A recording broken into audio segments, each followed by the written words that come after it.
If someone makes you question your own memory, your own feelings, your own sanity, it's usually not an accident. These are the three phrases manipulators use to make you doubt yourself. And once you hear them, you can't unhear them. By the end of this video, you'll be able to catch all three in real time, and you'll have one calm sentence to shut each of them down. No fighting, no long arguments, just one line that stops the doubt before it takes hold. Here's why this works. A manipulator doesn't need to be right. They just need you to be unsure. Your doubt is the opening they walk through.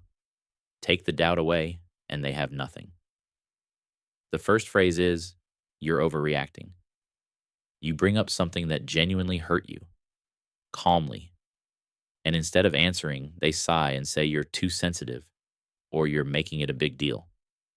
Notice what just happened. 2 seconds ago, the topic was their behavior. Now the topic is you, your reaction, your feelings, whether you're even allowed to be upset. This is called reactive blame. It flips the spotlight off what they did and onto how you responded. And it makes you doubt the most basic thing you have, your own emotions. If you can be talked out of trusting your feelings, you can be talked out of almost anything. Here's the line that stops it. I'm not debating whether I'm allowed to feel this. I'm telling you what happened. You don't raise your voice. You don't justify the feeling. You just put the topic back where it belongs. The second phrase is, "That's not how it happened." Or, "You're remembering it wrong." You remember the conversation clearly. They told you something, you acted on it, and now there's a problem. So you bring it up, and they look at you, completely calm, and say, "I never said that. You're imagining things."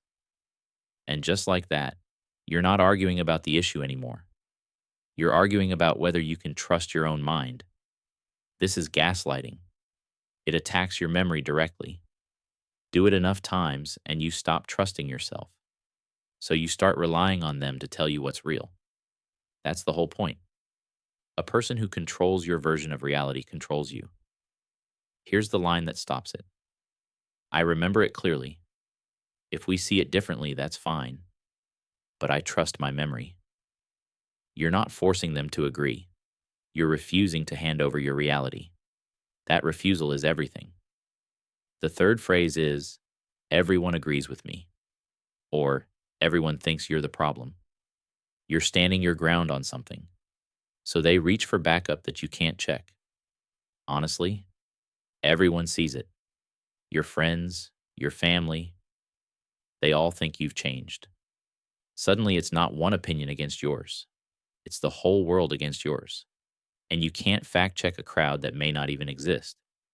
This is manufactured consensus. We're wired to trust the group. If everyone sees it differently, maybe we're the one who's wrong. They borrow a crowd they invented to outvote your judgment. And it makes you doubt not just one feeling or one memory, but your whole read on the situation. Here's the line that stops it.